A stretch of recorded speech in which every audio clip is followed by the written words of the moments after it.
On Sunday evening, Nigerians were gripped by chilling reports spreading rapidly across social media. A young Nigerian Navy officer, Lieutenant A.M. Yerima, whose recent confrontation with the Minister of the Federal Capital Territory Nyesom Wike had already drawn nationwide attention, had allegedly escaped an assassination attempt in Abuja.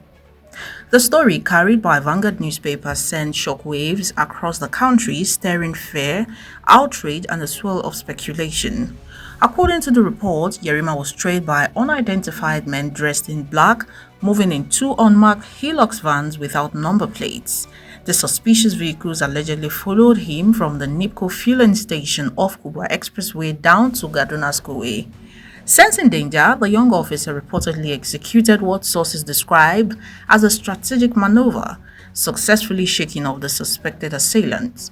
The incident was said to have occurred around 6:30 p.m. on Sunday. Military sources claim the matter had been escalated for investigation and was receiving the seriousness it deserves, even as specific details were withheld to avoid jeopardizing official inquiries. The narrative, already charged by Yerima's public altercation with Wike over access to a disputed piece of land, quickly ignited hashtags, opinions, accusations, and counter-accusations online. But by Monday morning, the story took a sharp turn.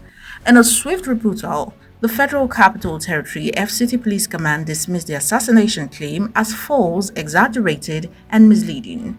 A statement issued by the command's spokesperson, SP Josephine Ade, provided an entirely different account. According to the police, officers on routine stop and search duty had intercepted a vehicle with tinted windows and a concealed number plate, an offense under the traffic regulations. The occupant allegedly refused to identify himself, prompting the officers to insist on proper verification. It was only after three naval personnel arrived and confirmed that the individual was indeed Lieutenant Yerima that the police allowed him to proceed. The command insisted that no chase, threat, or assassination attempt occurred. The police clarification has now deepened public confusion, leaving many Nigerians divided over which version of events to believe. The conflicting narrative has sparked intense reactions nationwide. Many recall the tense confrontation between Yerima and Wike just days earlier. Fueling speculations that Sunday's incident may not be coincidental, others argue that the speed of misinformation and heightened political sensitivities may have contributed to exaggerated conclusions. Amid the uproar, calls for transparency and impartial investigations and public accountability have grown louder. It's part of the decay that we have found in the system. Normally, all of them are officers working for the Federal Republic of Nigeria, under the direction of the Commander-in-Chief, who is the President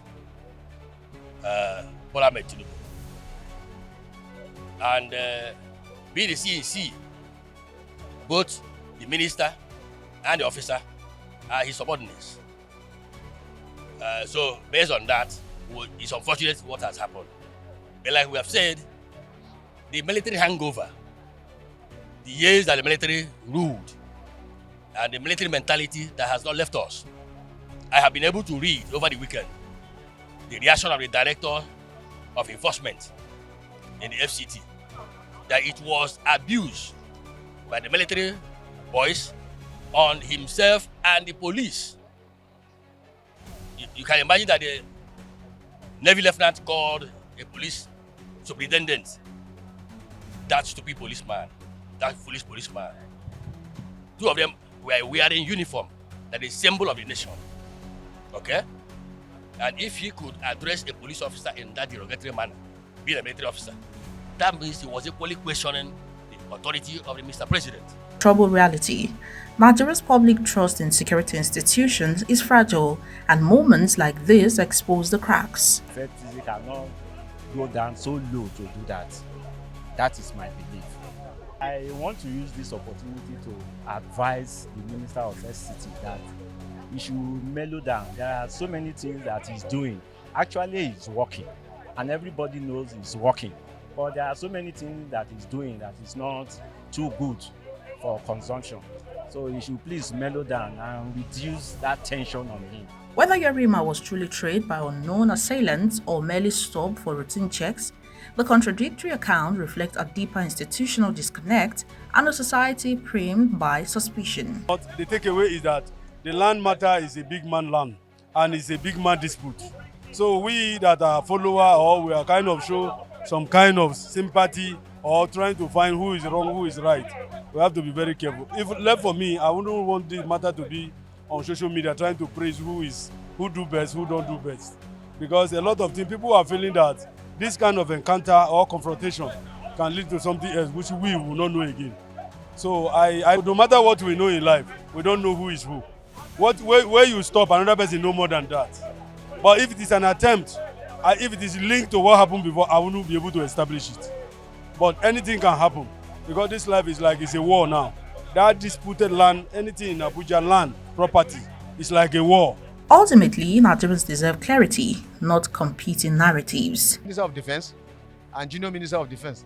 These are two people that he can contact and then tell them this is what is happening. If there's any violation of land allocation, it'll be very easy. They will just contact whoever the general is and settle the matter.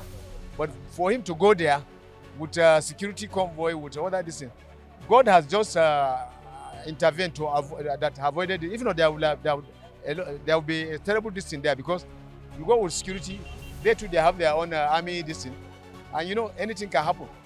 So because now if for instance if I have an opinion that the Constitution give me right to free to talk about, then somebody will come and say why did I say that? Then he will attempt my life. It's not done that way. Or if there's a quarrel for a particular, it's not like what happened between him and this thing. Does that end up sending a higher assassin to go and assassinate that person? That means the person that is doing that, he doesn't even know what he's doing, because what you are doing is totally out of a normal human being that is supposed to think straight. As investigations continue, one thing remains clear. This incident has moved beyond Yerima and Wiki. It has now a test of credibility for Nigerian security agencies, the transparency of government communication, and the country's ability to manage sensitive issues without spiraling into fear or misinformation. A definitive evidence-backed explanation is not just expected, it is urgently required. Oluwatobienito, reporting for TV Platinum.